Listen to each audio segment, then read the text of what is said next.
നമസ്കാരം. മലയാളി വാർത്തയിലേക്ക് സ്വാഗതം. കോൺഗ്രസിലെ മുഖ്യമന്ത്രി ഇതുവരെ ആരാണെന്ന് കണ്ടെത്തിയിട്ടില്ല. അന്വേഷണം നടക്കുന്നതേയുള്ളൂ. തീരുമാനങ്ങളൊക്കെ ഉടൻ ഉണ്ടാകുമെന്ന് കരുതുന്നു.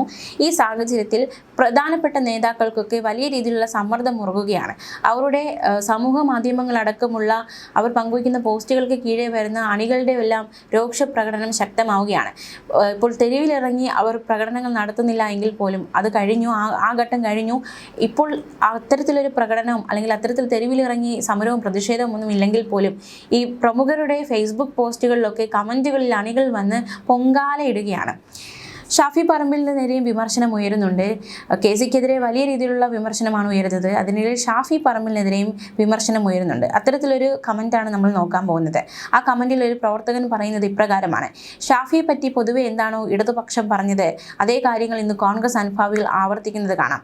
ഷാഫിയുടെ ലേറ്റസ്റ്റ് ഫേസ്ബുക്ക് പോസ്റ്റിലെ കമൻറ്റുകൾ നോക്കൂ. ഉത്തരവാദിത്തപ്പെട്ടവർ മുതൽ എല്ലാവരും ചേർന്ന് പൊങ്കാലയിടുന്നുണ്ട്. ഗെയിം കളിക്കാനും കാലുവാരാനും നിലത്തടിക്കാനും നിലവിൽ ഇദ്ദേഹത്തെ വെല്ലാൻ ആരുമില്ല.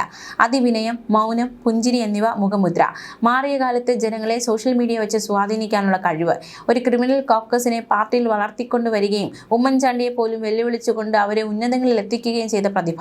സ്വന്തം ജില്ലയിൽ ഗ്രൂപ്പ് കളിച്ച് കോൺഗ്രസ് പാർട്ടിയുടെ അടിവേര് തോണ്ടിവെച്ച മഹാൻ. ഇപ്പോൾ ഷാഫിയുടെ പ്ലാൻ വളരെ വ്യക്തമാണ്.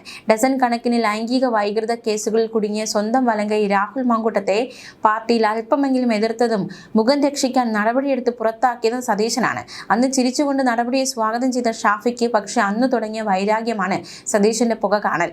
ഇപ്പോൾ കേരളത്തിൽ നിന്ന് സതീശനെ തള്ളി വേണുഗോപാലിനെ കൊണ്ടുവരാൻ എല്ലാ കളിയും കളിക്കുന്നതിന്റെ പിന്നിലുള്ള മെയിൻ ചരട് ഷാഫിയാണ്. പക്ഷേ ആരും ഒന്നും അറിയുന്നില്ല. ആള് ചെയ്യുന്നത് ആരും കാണില്ല. പക്ഷേ ഇപ്പോൾ കോൺഗ്രസ് അണികൾക്ക് നേരം വെളുത്തു തുടങ്ങി. വഞ്ചകൻ വിളിയോടെ കൂട്ടപ്പൊങ്കാലയാണ് ഷാഫിയുടെ ഫേസ്ബുക്ക് പോസ്റ്റുകളിൽ.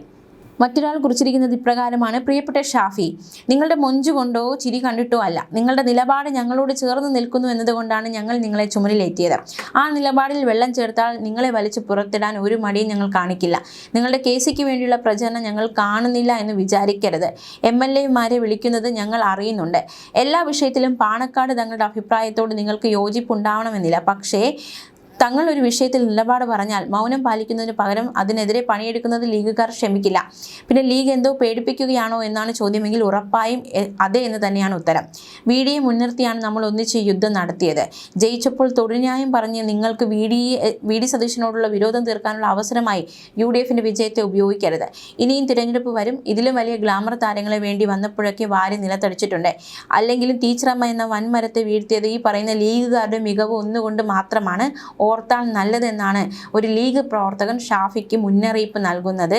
ഷാഫിക്ക, നിങ്ങളെ കൂടെ ആള് കൂടിയത് കണ്ട് അഹങ്കരിച്ചോ നിങ്ങൾ? KCയും RCയും ഒന്നും മോശക്കാരോ യോഗ്യത ഇല്ലാത്തവരോ അല്ല. കഴിഞ്ഞ 5 വർഷം പിണറായിസത്തോട് പൊരുതി എല്ലാ പരിഹാസങ്ങളും സഹിച്ച് 102 സീറ്റ് നേടിത്തന്നതിൽ VDക്കുള്ള പങ്ക് ചെറുതല്ല. അദ്ദേഹത്തിന് അവകാശപ്പെട്ടതാണ് CM പദവി. അതിനെതിരെ താങ്കളും MK രാഘവനും കോഴിക്കോട്ട് MLA-മാരെ KCക്ക് സപ്പോർട്ട് ചെയ്യിപ്പിച്ചെങ്കിൽ ജനങ്ങളോട് നടത്തിയ വെല്ലുവിളിയാണ്. ആ തീരുമാനത്തോടൊപ്പമാണ് ഹൈക്കമാൻഡ് നിലപാടെങ്കിൽ താങ്കൾക്ക് തരാനുള്ളത് ഞങ്ങൾ കരുതി വെച്ചിട്ടുണ്ട്, മറക്കണ്ട എന്നൊരു കമൻറ്റ് കൂടി കുറിച്ചിട്ടുണ്ട് ഷാഫിക്കെതിരെ. മറ്റൊരാളുടെ കമൻറ്റ് കൂടി നോക്കാം. പ്രിയപ്പെട്ട ഷാഫി, ഇന്നത്തെ തലമുറയിൽ ഏറ്റവും മിടുക്കനായ രാഷ്ട്രീയക്കാരനാണ് നിങ്ങൾ. ഞങ്ങളുടെ ഉമ്മൻചാണ്ടി സാറിൻ്റെ യഥാർത്ഥ പിൻഗാമി. അടുത്ത KPCC പ്രസിഡന്റായി ഞങ്ങൾ പ്രതീക്ഷിക്കുന്നത് ഷാഫിയാണ്.